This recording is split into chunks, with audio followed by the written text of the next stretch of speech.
Okay, my name is Cheri Kempf. I am the commissioner of the National Pro Fast Pitch League. I also played softball in college and was privileged enough to play for the national team in 1992.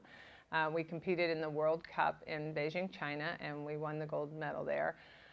After that, I also was a member of the coaching staff for the national team, where my particular assignment was to be the pitching coach for the junior national team that also won a gold medal in Enschede, Netherlands. Recognition for it. Okay.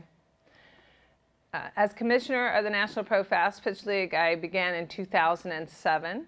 So I think a couple of our larger accomplishments since that time were to create sort of a private investment structure for the league that would actually fund the league office and some initiatives from a league overall perspective.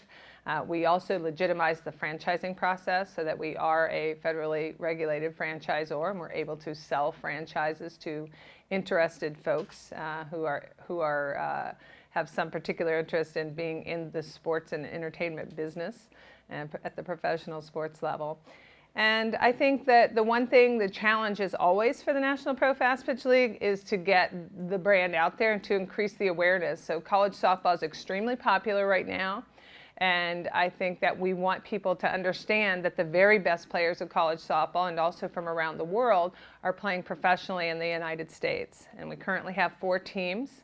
And the challenge is to continue to try to get the word out there and let people know that this is a terrific competition and a terrific level of softball.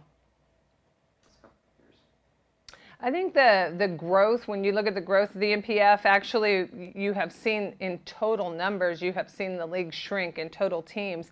And a lot of that is just, I think, because of the legitimacy of trying to make sure that it is a professional league, that the players do get paid and that they get paid on time and that they're treated well and that they're housed well and that they are truly professional athletes. And I think because of that, and when we really started to make sure we were enforcing that, we actually lost some teams. So I think that we have a qualification process now for owners, and that's good and bad. It can slow the process down when folks have to make sure that up front they are completely qualified to own a professional sports team. But I think in the long run, it'll be an extremely positive move, and that's what we were looking for. We were looking for the staying power for the league.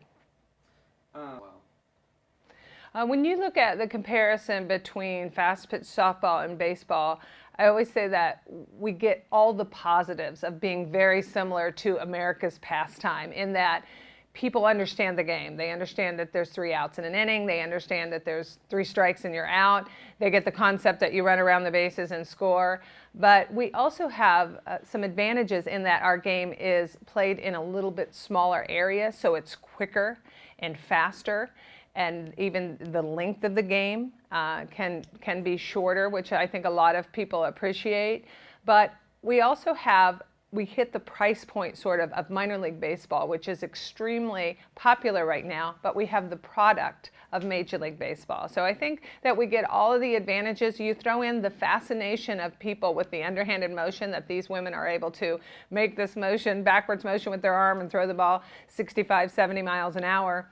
And I think that captivates your audience. So that's a huge advantage for us. And just the women themselves, I think the way they carry themselves, I think the way they hustle and the passion they show for the game is also very attractive for the audience.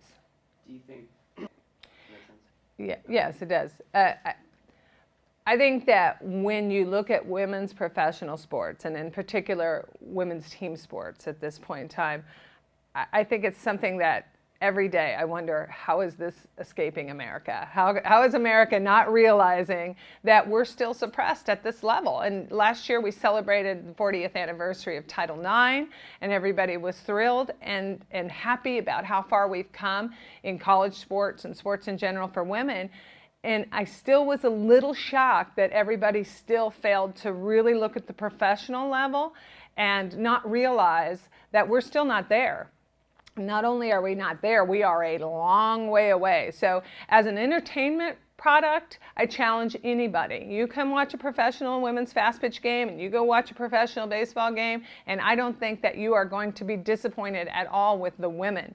But to get to the level that men's professional sports are at, we must have the support of corporate America.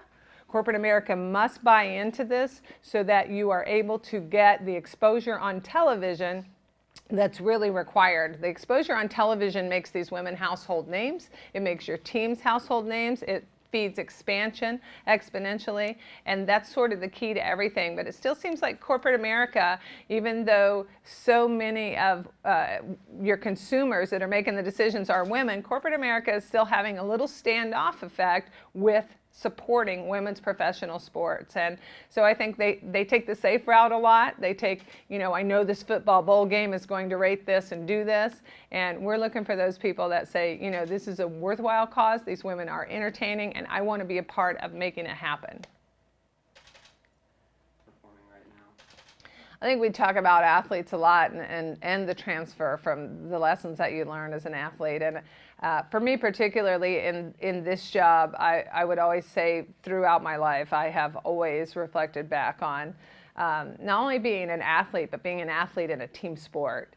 So, you realize that you are dependent to some degree on other people, and that motivating other people and that having the group on board for the common goal is super important. But, I think athletics always is crucial to help you handle the ups and downs and help you realize that the downs are part of it. You're going to have those losses sometimes. You're going to make mistakes sometimes, and you get back up and you come back in the next day. So, or the next play. So I think for me, being an athlete and throughout college and even post-college has been a fabulous experience, but also a character builder for me that will always be a part of me.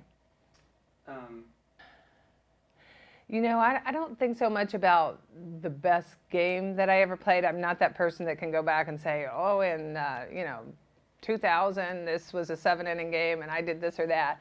I don't think it's so much that. I think it's the overall experiences. I remember teams more. I remember a team when I was young. I remember a team when I was in college. I remember a team when I was playing women's majors.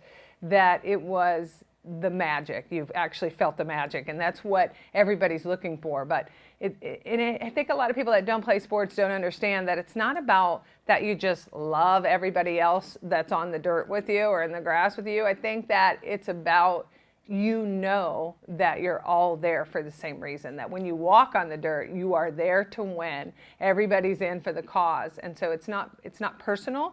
It's really about the experience that you're having, and it's all about winning. And I think that those are more the experiences that I remember, are those teams and those moments where you realize it all came together and you were with the magic. That look like? What would that sound like?